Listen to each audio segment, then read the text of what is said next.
Welcome back to Coffee and Conversation. So, for all you Audie fans, I was actually planning to do a different topic on today's video. I was going to show you the things that Colleen sent me for Christmas, but Audie's sleeping on them now, so we are going to do a continuation of yesterday's video, because apparently Audie decided he needed those goodies more. But let me just show you. I wish I could let you feel this. This is the plush bag that one of the sweatshirts Colleen sent me came in, and it is so soft. Well, it's that sweatshirt Audie is sleeping on right now. So yeah, I can't say I blame him because this is irresistible. But he may end up showing up, and he's a cat, what can I say? While we are on the subject of clothing, before we actually get into the topic of the video, as I say, we're carrying on from yesterday. This is one of my latest purchases. I got this on Amazon for, I believe the landed cost ended up being $11.63. So I bought a half a dozen of them. I mean, come on. According to the listing, it is either 100% cashmere or 100% merino wool. They list both. I don't know. I will say it feels like cashmere. Very soft.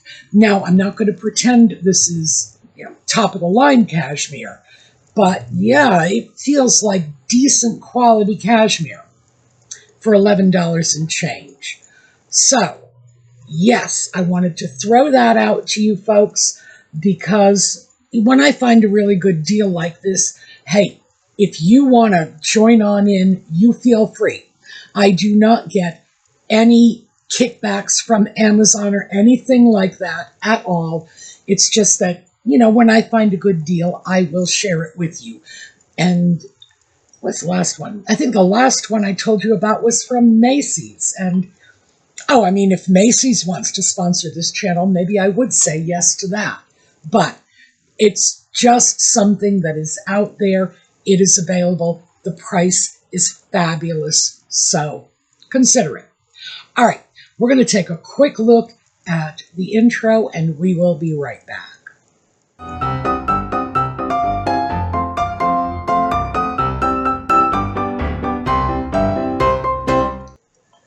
So I took a look at all of the conventional wisdom out there from the so-called experts, and believe me, these days an expert can be nothing more than a social media influencer who's making TikTok videos.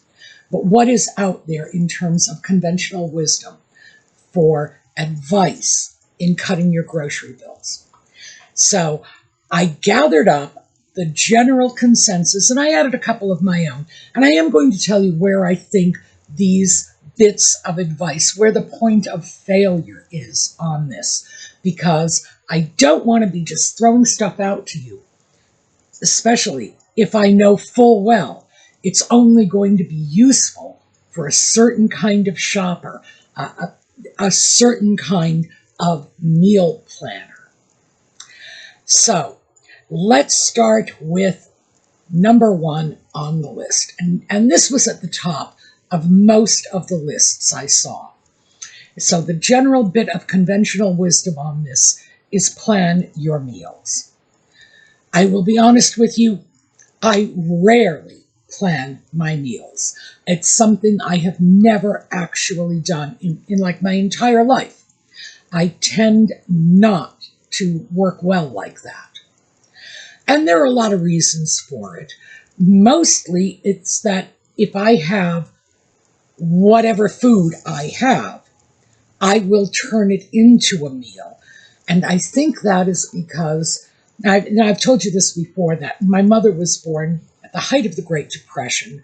And so consequently, not just my mother, but her mother, their philosophy on food buying, meal planning, putting food on the table for your family was more born out of necessity than luxury.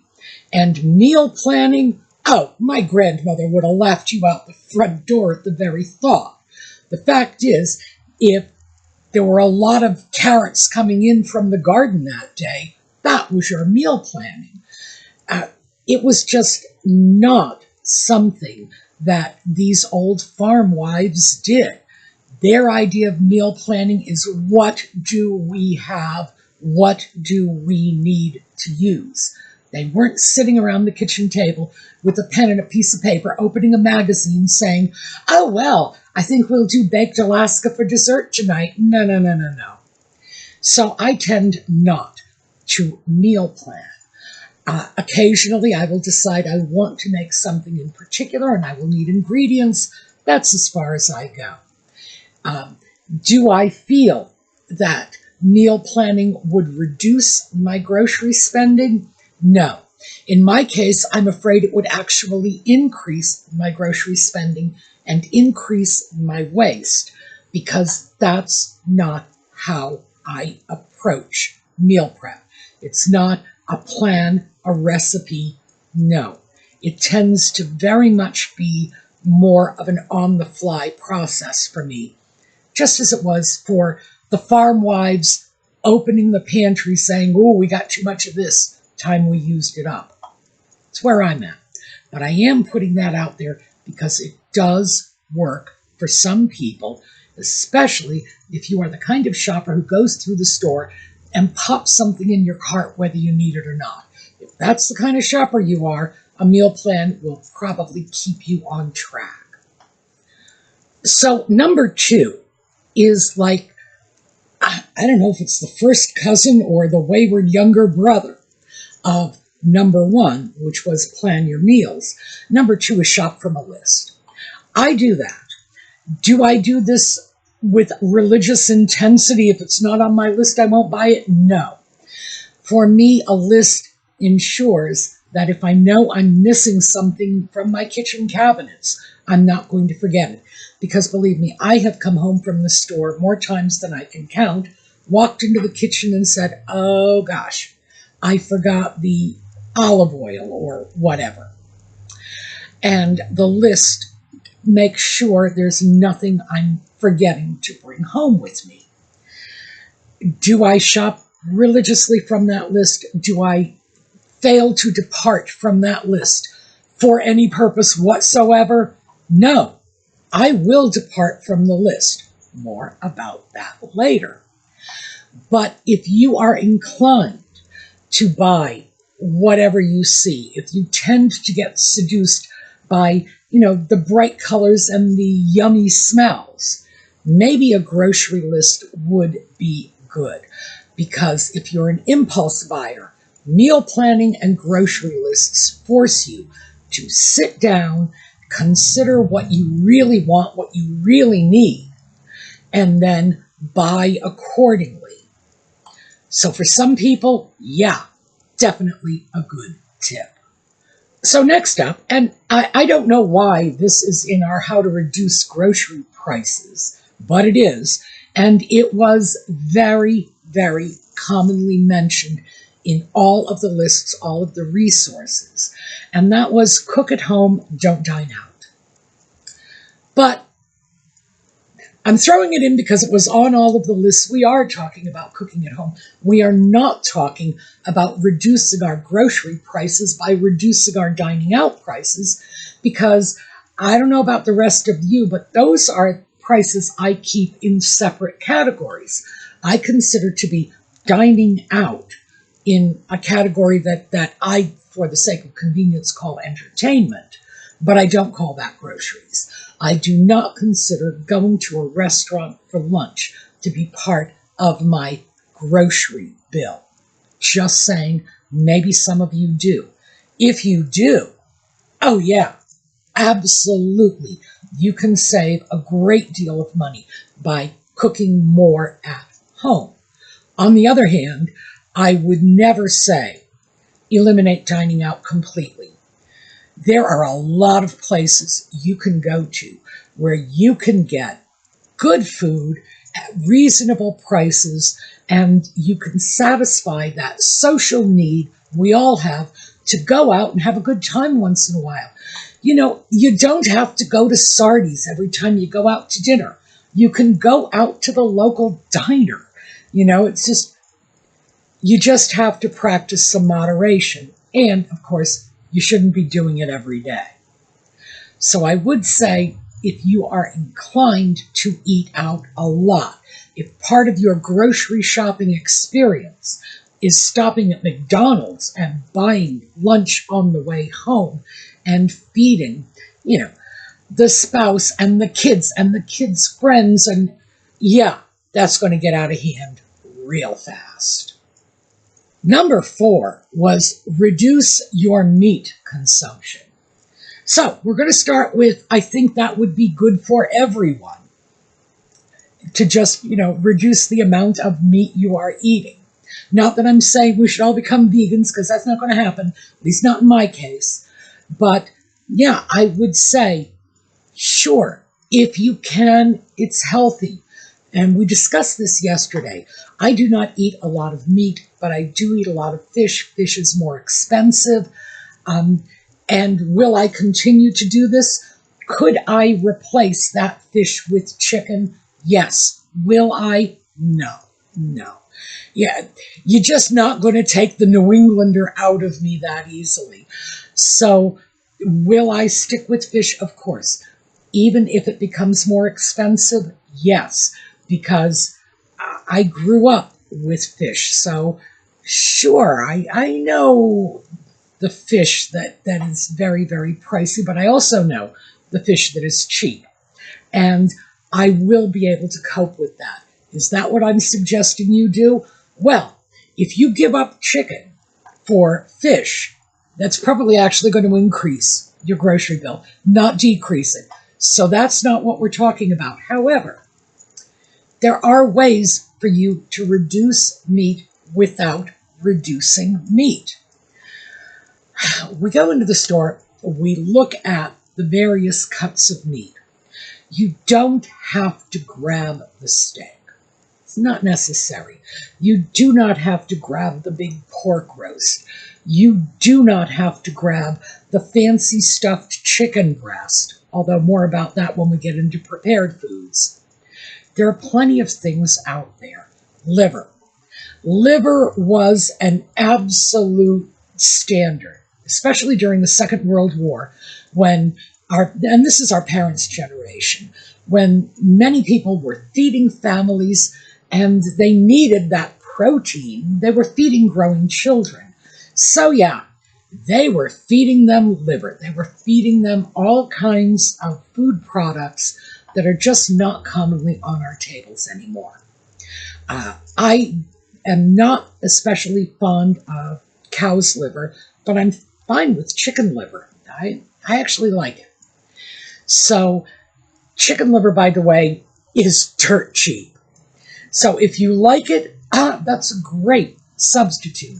However, if you have high cholesterol, talk to your doctor and get some guidelines about how much you should be consuming, because it is very high in cholesterol.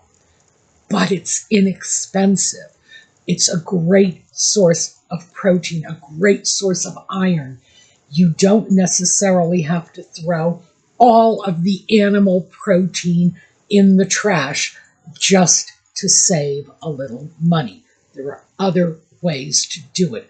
So get creative. Look at something other than the steaks and the roasts. Ground beef can be really, really economical and versatile. You know, it doesn't just have to be a hamburger patty. It can be fancy meatballs. It can be a meatloaf. You can do so much with it. You can mix a little rice with it and stuff it in a pepper. Very versatile. But consider alternatives to the premium cuts of meat instead. Okay, number 5, buy in bulk.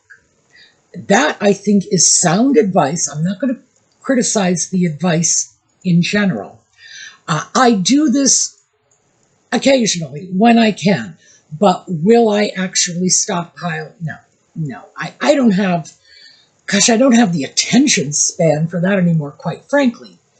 But you will get better prices if you buy in bulk. Now, I mentioned this yesterday. I am here with the cat. It's just the two of us. We have a small family, so I don't do a lot of bulk buying, mostly because of the problems with storage for dry goods and the problems of waste for more perishable items. I have enough problems with perishable items as it is. I don't need to court more trouble on that front. So bulk buying, the way I take advantage of bulk buying is when I see things on sale, I will very often buy them and specifically store them, but they have to be high-ticket items, or it's probably not worth my while. Again, more about that later. But if you can buy in bulk, if you can store, if you have the ability to do that, sure, it's going to save you money. But don't lose sight of the waste. If you have to open a can and you're not going to be able to use that 42-ounce can of stewed tomatoes in a reasonable period of time, you're going to have waste. So balance the bulk savings against the potential waste and make your decision accordingly. Everybody's circumstances are different. For me, the waste factor would be too high. For you, the savings might outweigh any minor waste problems you might have. So, again, what works for you? So number 6, and this one, this is where the list started running into some of my danger zones. Because in general, we can agree with basically the first half of the list. I think I've got 10 or 12 items on the list. We're down to number 6 now. So the first half, we can all pretty much agree that's sensible advice. Now we come to number 6, buy store brand.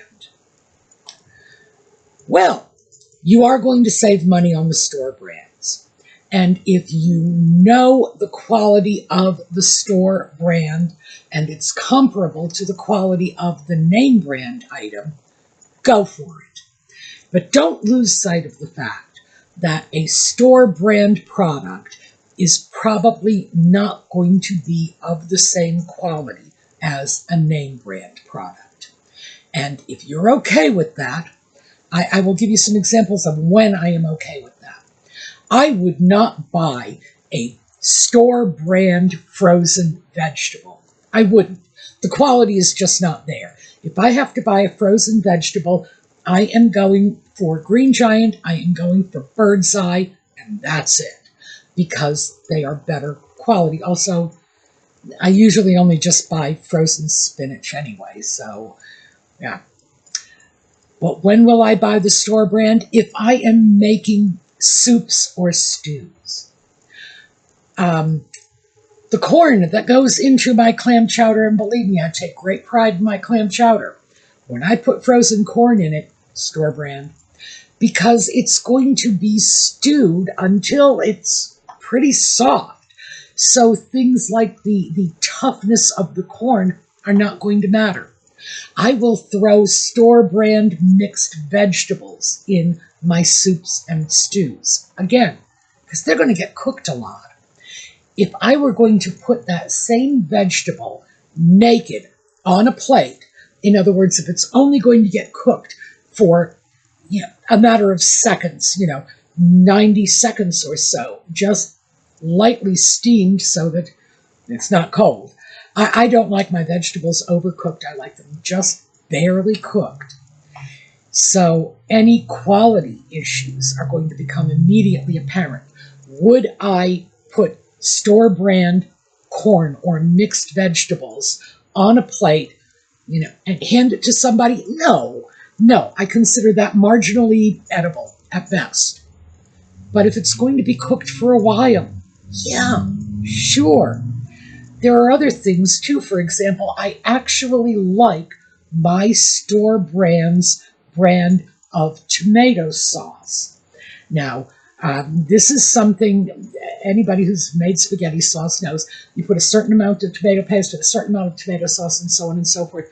I happen to like the way they season their tomato sauce, and it's actually good.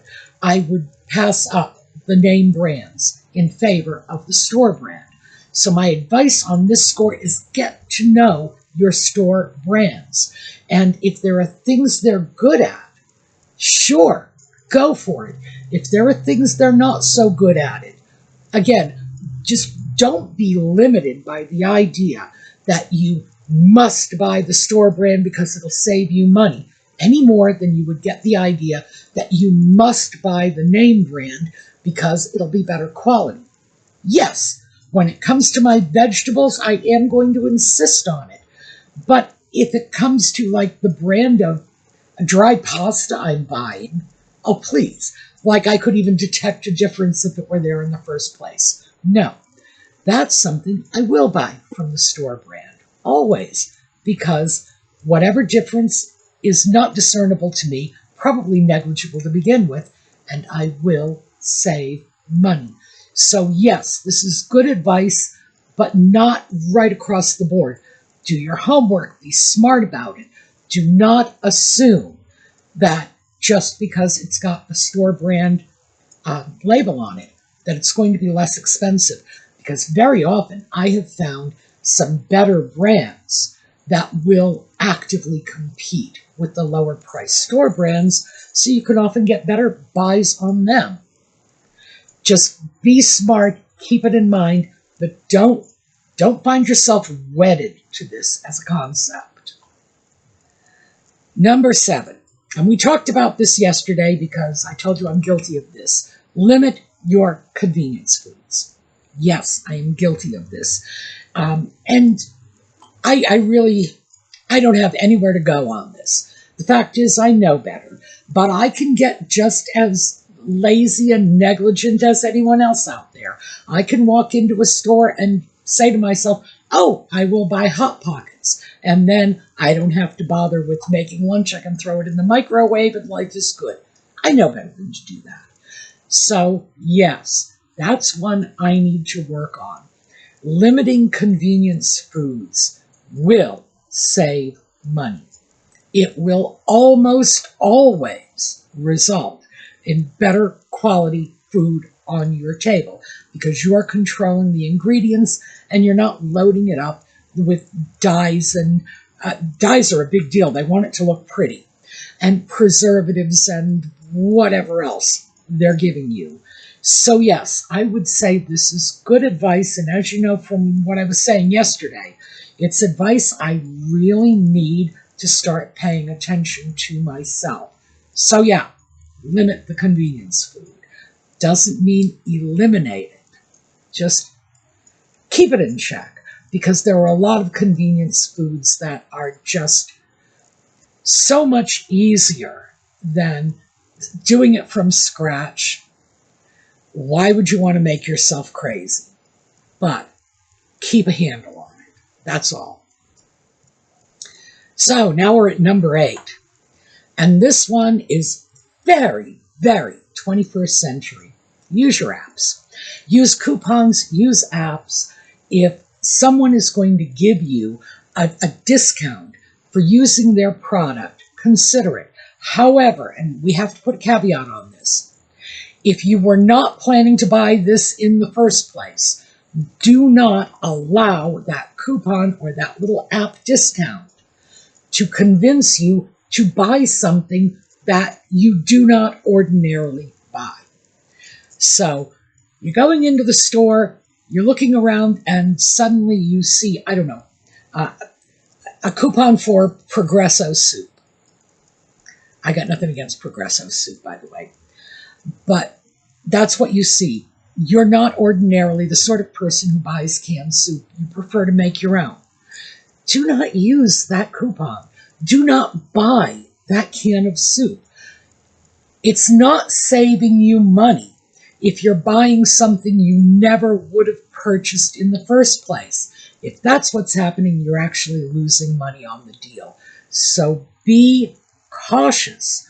On the other hand, if you have a coupon for Bird's Eye frozen peas and you were planning to buy Green Giant frozen peas, use the coupon. Save the money.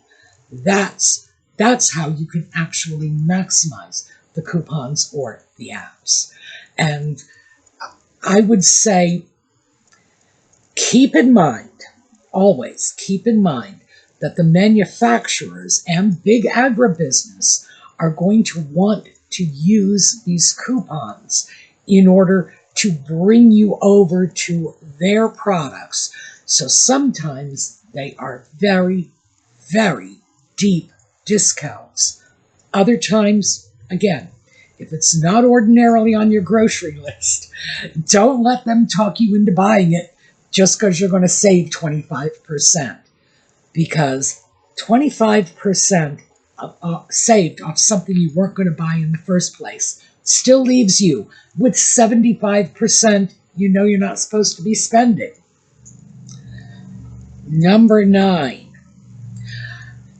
And this goes back to meal planning, way at the beginning of our list. I plan on using leftovers in order to minimize waste. When you go into the store, if you are buying something and it looks like it is going to be more than 1 or 2 meals worth of food, plan that as you prep the food.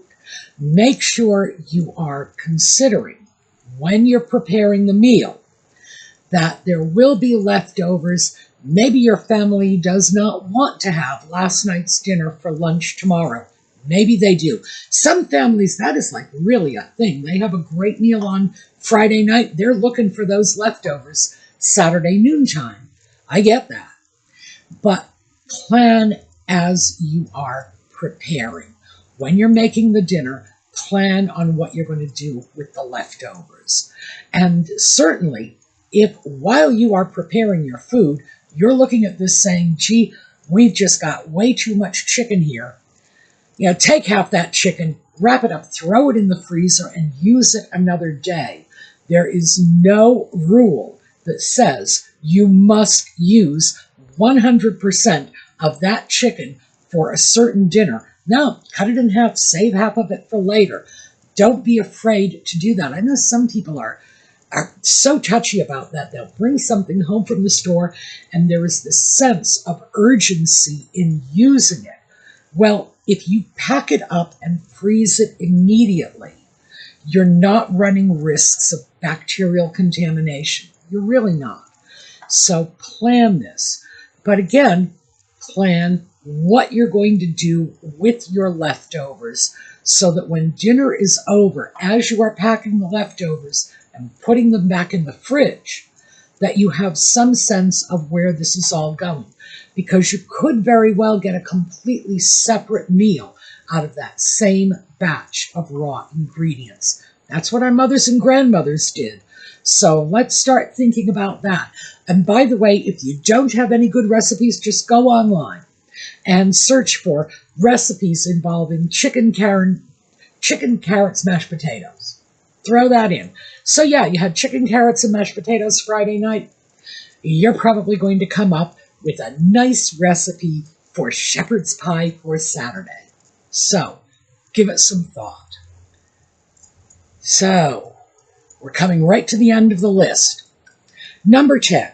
This was my addition to the list. On my original list, gathered from other sources, was 9 items, 9 points on the list.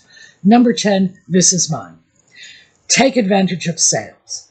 Remember when we were menu planning and when we were preparing our grocery list and we're all set, and I said, don't let this be carved in stone. This is why. You walk into a store. Now, stores have sales all the time. Not all of them are making it into the circulars or the online apps. No, every now and then a sale is just not big enough to warrant that sort of push from the grocery store. It'll be something like 10 cents off on a can of tuna. 10 cents off on a can of tuna is a big deal these days. because, gosh, tuna prices are sky high. But it will be a smaller sale. It'll be a discount you won't see until you're going down that aisle and you see that little yellow, I don't know. My grocery store does it with a yellow sale tag on it. But you'll see that little yellow sale tag, 10 cents off. It's like, ooh, I buy this anyway, and I wasn't planning on buying it this week, but there's 10 cents off now, it's going in the cart. Keep that in mind. You want enough flexibility to take advantage of sales as they crop up. And many of these sales are just not extravagant enough to be headlining the newspaper circulars. It's just a few cents off here or there. Sometimes the stores will do it because the cans on the shelf are nearing their expiration date and they'd like to move them out. You can benefit from this, but are they going to put that in the sales circular? No. So while you are heavily planning, keep enough flexibility so that if you do see opportunities, you can jump on them. And I do this all the time. So, yeah. Pomegranates. Right now, pomegranates are on sale. I like pomegranates. And one of the stores I shop at has pomegranates on sale for, I believe it's $9 for 8 ounces. I know, sounds like a crazy high price. Pomegranates are very expensive. They're very good for you. And, you know, they're fruit. So, yeah, very good for you. So I will, in fact, grab them at this discounted price because in addition to a discounted price, they've already seeded the pomegranates for me. Convenience food. So I have the pomegranate with absolutely no work and at a reduced price. Oh yeah, I'm going for it. Is this a luxury buy? Yes. Is this something I would recommend to someone who is trying to pare back their grocery bill? No. Get an apple instead. Although, frankly, I'm not sure it's going to be all that much cheaper these days. But this is a high-end product. It's got a high price tag. But if you are going to be eating pomegranates anyway, buy them now, stick them in the freezer, because that's what I'm doing. Okay, now number 11, and this is another one that I added to the list, because I don't understand why it wasn't there in the first place. Choose your grocery stores carefully. The price difference between a store chain like Stop and Shop and some of the other large name brand stores can be significantly different. In my area, we have stores like Wise and Giant. Giant tends to have better prices than Wise, but the best prices in my area are from Aldi's. And Aldi's does not have the same products on their shelves. They do not have the name brand vegetables and all of that heavily advertised consumer goods. Almost everything at Aldi's is going to be an off-brand product. Almost everything. Their prices are really good on just about everything. I mentioned this yesterday when I was talking about buying eggs. At one store, the eggs I was buying are like $4 a dozen. If I go over to Aldi's, it's closer to $2. That's a significant savings. So when I was at the grocery store picking up eggs yesterday, 1 dozen eggs. When I go to Aldi's Monday, 3 dozen are coming home with me. And I'm sorry, in fact, I hadn't been thinking of this the last time I was at Aldi's. I would have bought more. So what would I say about that? If you have any, generally speaking, and I don't want to call it a discount store, but if you have a store that is known for better prices, and very often they are smaller, no-name brand stores, or, you know, it's like there will be 3 stores in your state, and that's the end of it. Shop there, because you can get terrific deals. you can get better prices. By the way, I could get better prices. This is going back a while. I had priced lettuce at Aldi's from a particular national brand, and the same lettuce at Walmart, same national brand, they were 25 cents a head less at Aldi's. So there you go. They can even beat Walmart pricing. Would I say this can make a massive impact on your grocery bill? For some of us, simply shopping exclusively at a store like Aldi's, and everyone has their own, by the way. Aldi's happens to be in my area, and I know my UK friends are familiar with it. So any store like this, if you stop shopping at the Stop and Shop or the Piggly Wiggly or the Kroger and go over to that mom and pop grocery store with the better prices, even though the selection isn't as good, you're going to save money. Consider that. Take a look at what they're offering. And you can certainly do what I do, which is a mix of both. There are a lot of things I will buy at Aldi's that I won't buy anywhere else, eggs being one of them.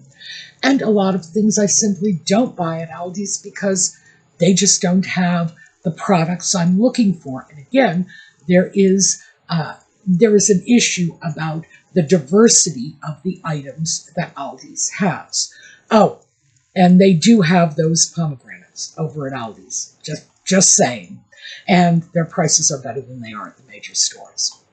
So I think that is so underrated because I have experimented with that myself. I'm buying the same stuff. I'm just buying it at different stores. And the stores are just as good. Well, to be honest, I like Aldi's better than most of the other stores because it's not as crowded, and for some reason, the customers at Aldi's seem to be a lot less in their own universe. They don't block the aisles, or their kids are not running up and down the aisles screaming. No, it tends to be a quieter, more orderly shopping experience, wide, clean aisles. I like that. And cheap eggs. So those are the tips I have gathered for you. As I say, some of them are things I do myself. Some of them are not. Some of these are things that showed up on people's lists of general tips. Choose the ones that work for you, because in some ways, some of the advice just doesn't apply to the way I shop at all.